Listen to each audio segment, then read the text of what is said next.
The following program contains adult language, poor taste in jokes, racial slurs, political slurs, slants, and all sorts of things that if you are sensitive and have a delicate constitution, you should probably go watch Teletubbies. You were warned. Bam! Hey kids, welcome back. It has been a long time. Apologies, I guess. But you know me, when I'm in the mood to do stuff, I do it. When I'm not, I'm not. So anyway, it is officially winter. I've been building boats like freaking crazy and selling a lot of boats too. So that's been pretty cool. Just hang out with a bunch of friends, holiday stuff. It's December, whatever the hell it is. And I'm off till like the 3rd of January. So I need stuff to do. So what, a couple things real quick. I am going to start doing videos again, but I think instead of doing build videos, that same mundane type of thing, I'm going to do nothing but like tips, tricks, and tools of the hobby and things of that nature. Just to make it a little bit different, because doing build videos all the time and stuff, yeah, it's boring. Boat builds are very difficult to do. However, I have a good friend of mine in Florida named JJ Horvath. He is on Instagram and he's a good friend of mine. He's in Florida, like I said, but he races boats, builds very, very well.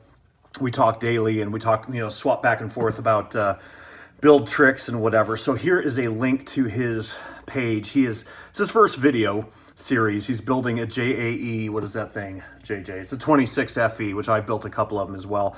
Zip Kits Outrigger. So if you guys want to see a really good demonstration of how to build one of these things, check JJ's webpage out, or his YouTube. Very cool. First video, he's trying to get it rolling.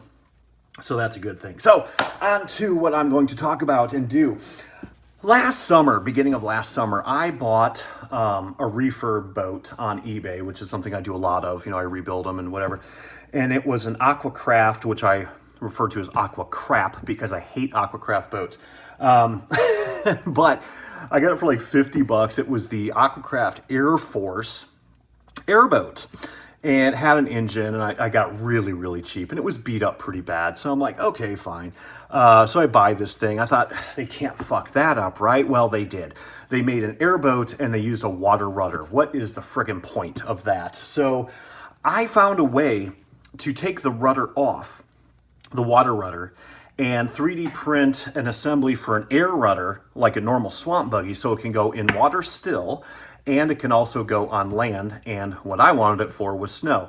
I actually have a swamp buggy, a Dumas swamp buggy kit that I need to build, but I have a bunch of builds before that, so that would be a better solution. But I didn't really care about this boat, so I figured, we'll buy it, we'll fix it up.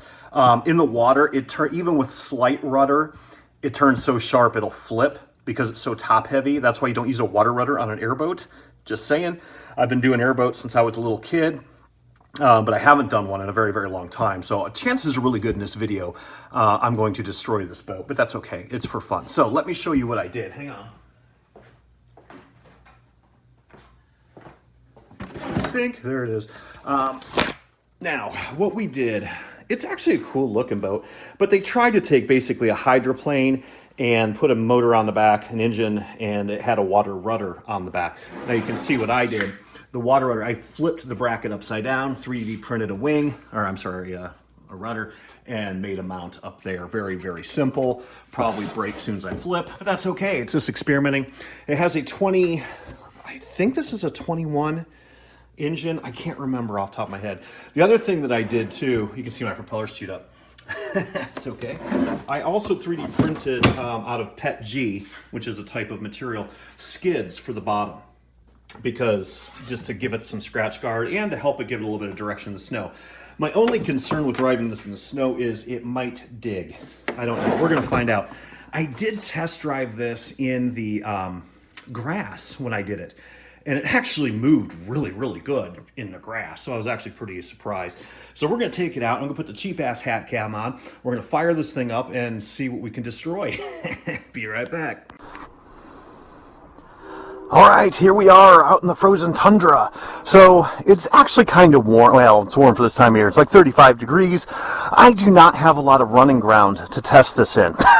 I might take it over to Chris's yard, play with it a little bit, run through Dickhead's yard just so he can see the tracks and get annoyed. But anyway, that's what we're going to do. We're going to fire this guy up and see what happens. So, no room, and I can't stop. So it should prove to be pretty fucking interesting in reality. So let's turn it on. Okay. And we're going to prime it.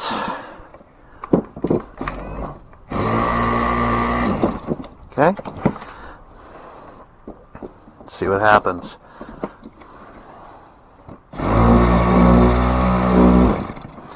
Prime it some more. Hasn't been started in a while. Let's see. Got the fuel line on. Make sure everybody's good.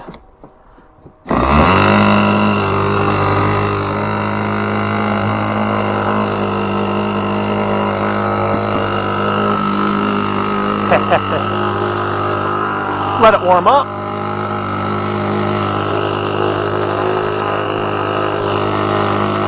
Not even going to tune it. Oh my. And it just pretty much goes on its own. The problem with this style of an airboat is you have to have a lot of air behind on the rudder to get it to go. I do have a kill on this. I killed it. So we're going to try to get to open up. I think we need to get to warm up first. A little bit more. Let's see what happens. I just told my buddy JJ to cut out all the dead stuff out of his videos, and here I am doing a bunch of stupid shit. But it's fun. Let's try it anyway. Maybe this time we'll just let it warm up on the asphalt, because I really don't care. Alright. See what happens. Never put your radio behind the exhaust. It gets gross.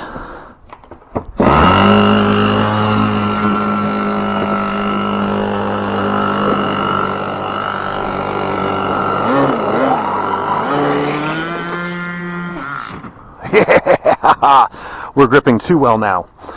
All right, this is why you need a really wide open area, but look how great it dug into that. It does move. Maybe we should take it down the road, test my skids, see how well it does. Now, if I had a nice wide open field, this thing would be great, but I'm too lazy today. Can't be bothered. Okay. Dirt in the engine.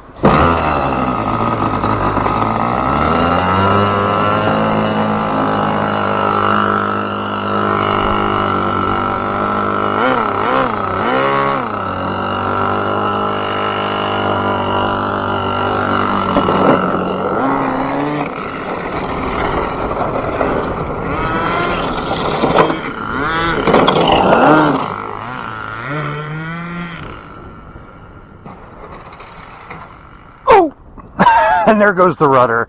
I knew that was going to happen, but it does work. You just need a lot more wide open area.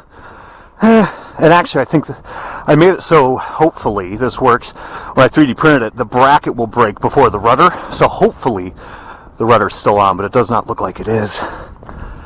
I'd say it's successful. You just need a decent place to run the damn thing, which is not in the suburbs of Ohio, apparently. See how my skids held up. Not too good. Ate right through them. So we'll have to change that to nylon.